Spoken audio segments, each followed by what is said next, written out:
inverses that sort of do the same thing, but they create an identity matrix, which we also have to talk about. Do you guys know what the multiplicative identity is? What is the number that you multiply by, and it will maintain the identity of whatever you started with? 1. So 6 times 1 is 6, keeps its identity. 1 is the multiplicative identity because you multiply by it and you get back your original.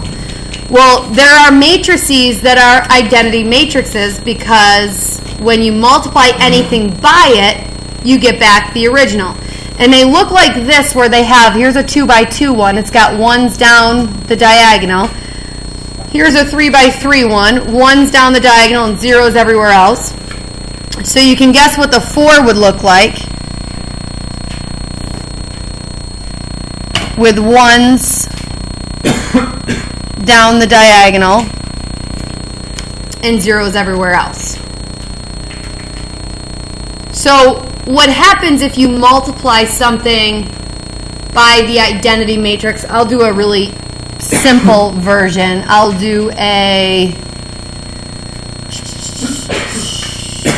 will do a 1001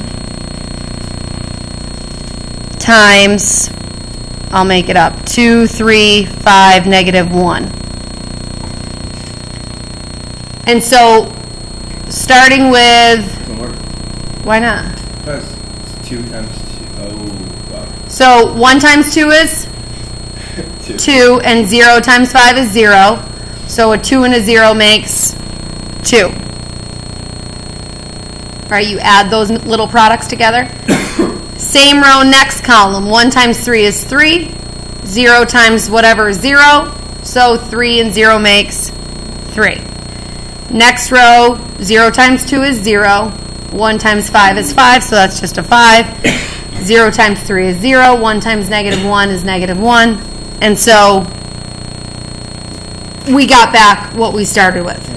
Okay, so that's the identity matrix. Now, I have to actually Google this because what I originally was going to do with you was I was going to give you a 1001 with a 2, 5, 6, 8, 1, negative 4. I was going to give you a different dimensioned one. So 2 by 2 with a 2 by 4, which would work in this direction, but if I flipped it around, it wouldn't work anymore because the dimensions wouldn't work. It would be a 2 by 4 with a 2 by 2. So I have to double check on this definition,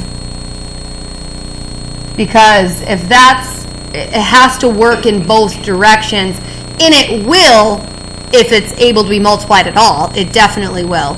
But if the dimensions don't add up right, I don't know if you could still call that the identity matrix in that case. But anyway, that's just a random thing that just crossed my mind. You don't have to worry about that. All right, so a determinant is something that we're going to need in order to write an inverse. And we will be writing an inverse matrix. So you'll have a matrix that you start with, and you're going to write its inverse, so that when you multiply the two of them, you're actually going to get the identity matrix. So let's back up to something way more elementary that you probably don't remember but have heard of before. If I gave you the number 5, Brock, poke your head up, please. What's the multiplicative inverse of 5? Do you remember that term? 1/5. Good, Ryan. The multiplicative inverse is what you would multiply by to get the identity. Exactly. So when we write a matrix inverse, we're going to be writing the inverse that we would multiply by so that the product would give us the identity matrix of those ones and zeros. That's the general scope of what we're doing. Before we can just write an inverse, we have to talk about what a determinant is. Okay? Because a determinant is going to be used in your multiplicative inverse process. And a determinant is real easy. It's just a rule you have to remember. So if this is your matrix, first of all, your determinant is notated by these like straight lines. Same thing inside. And it's calculated by taking this product, See that? A1 times B2. And subtracting this product. And that's how you get the determinant number. So really basically for example A here, that would be a 15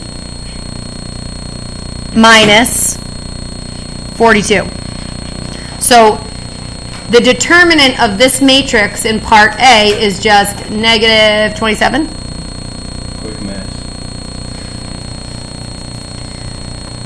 So your determinant typically ends up just being a number. It's a value for a specific matrix.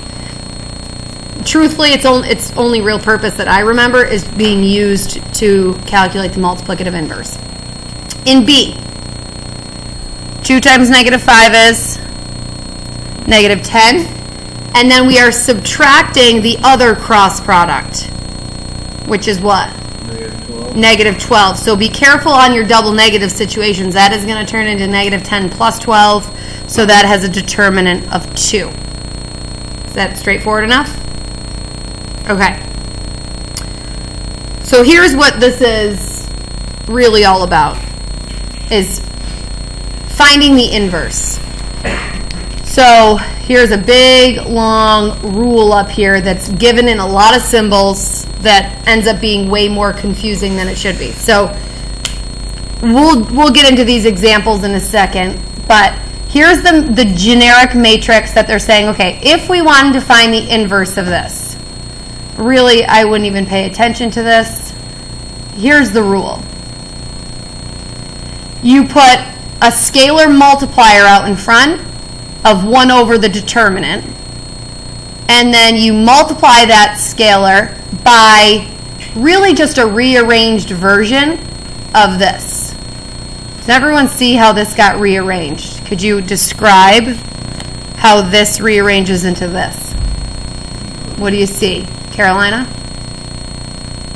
Anything that you see. It looks like reverse because like A, like this is A to D, and then when you go over there, it's D to A. That's the first thing. These definitely switch spots. AD becomes DA. Good. Lydia? And they make CD. And then they just negate the other two. And then if you multiply that scalar by this, that gives you your inverse matrix. Okay? So we'll do that with the first one. First of all, what's the determinant? 2 times 4 is 8 minus 3 times 3 is 9. So that's negative 1. So the determinant, 1 over the determinant rather, goes out in front of our newer rearranged version of the matrix. Okay? And so following those steps that Carolina and Lydia pointed out, we take the 2 and the 4 and we flip their spots. So it'll go 4 and then 2. And we take those other 2 diagonal spots and we just negate them. Does that make sense? And then this is kind of nice because a lot of times you'll actually have to distribute a fraction. Like if the determinant was 5, for example, you'd have to multiply 1/5 through. This is nice because 1 divided by negative 1 is just negative 1. And so when we multiply a negative 1 through, we get negative 4, positive 3, and negative 2.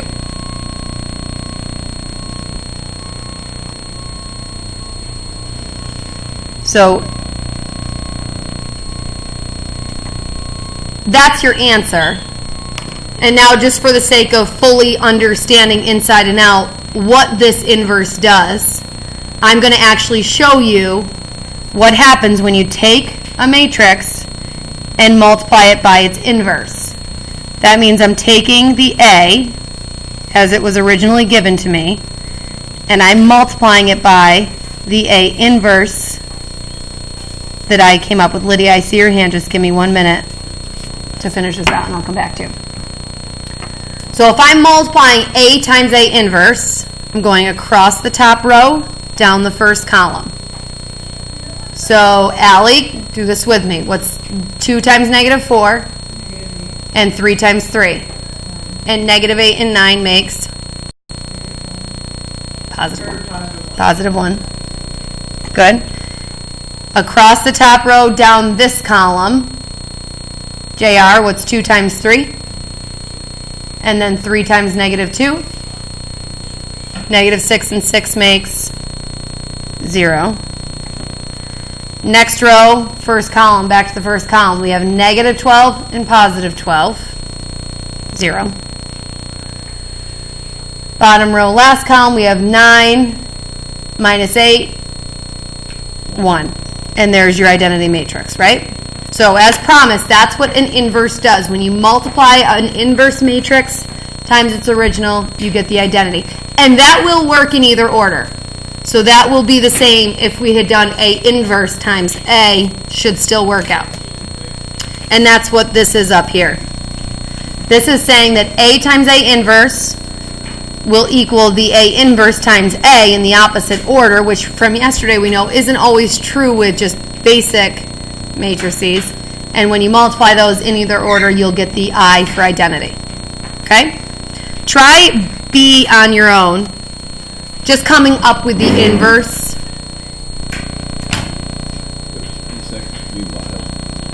It's going to be wild.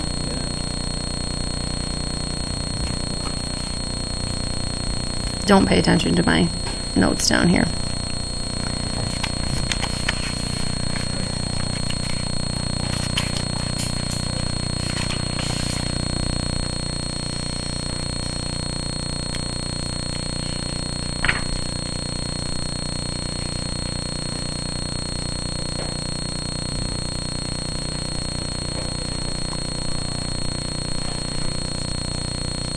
Are you done?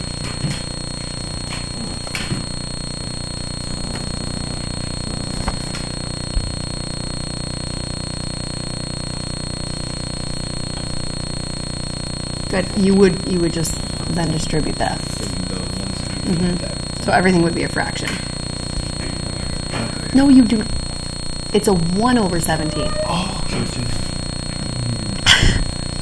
that's why I thought it was so crazy. Don't you dare touch your calculator. Faith, you're making me nervous the way you're looking at me with those eyes. Does anyone feel like they need help? Raise your hand, I'll come help. Anybody have any questions?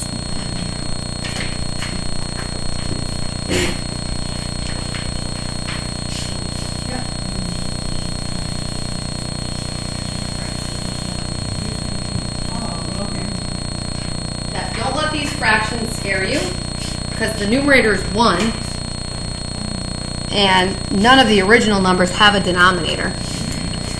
So what's our determinant, Alyssa? 17. Everyone get that? 15 minus negative 2 is 17, so the coefficient out in front is 1/17. And the flipped order would be what, Ryan? Starting with the top left. 3, 1, -2. Everyone good with that? So we flipped the 2 and we negated the other 2. And then this is where people got nervous, but 1/17 times 3 is just 3/17. 1/17 times 1 is 1/17. 1/17 times negative 2 is negative 2/17, and 1/17 times 5 is 5/17.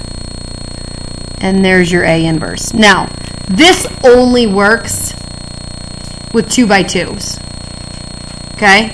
So we're going to stop here, and tomorrow we will pick up with this row operations thing, which we're going to start with a 2 by 2 example, but then you have to use the, well, it's not even there. You have to use the row operation thing with 3 by 3s and so on. So I'm going to give you your homework. You just have to do 1 through 10, which is all determinants. That's easy. And then 13 through 17, so leave the bottom alone. Oh, yeah, Lydia, I'm sorry. What was your question? That's okay. I just want to make a clarification. So the A stone for the A and negative 1 is just the inverse, not just what you put the determinant as. So, like, for example, for B would be A of... Say that one more time. So, like, for B, it would be like A sub 17, because A sub negative 1 is just the Yes. And that was the same, by the way, for function inverses, because f of x was the original function last year, and the inverse was f inverse of x. Do you guys remember that? So that negative first power, it's not a power, right? It's not a sub, you keep saying sub either, it's not a subscript, it's a superscript, right? Because it's written above, but it's not an exponent, it is just the notation for the inverse. I just want to make that clear. Okay, I can't count and talk at the same time, so that might be off. So you're just doing through 17. It's not 17 problems. Don't worry. The first 10 are determinants, so that should take you all of the next 4 minutes, and 1 through 10 should be done. What's up, Rock? I don't know what I'm doing wrong.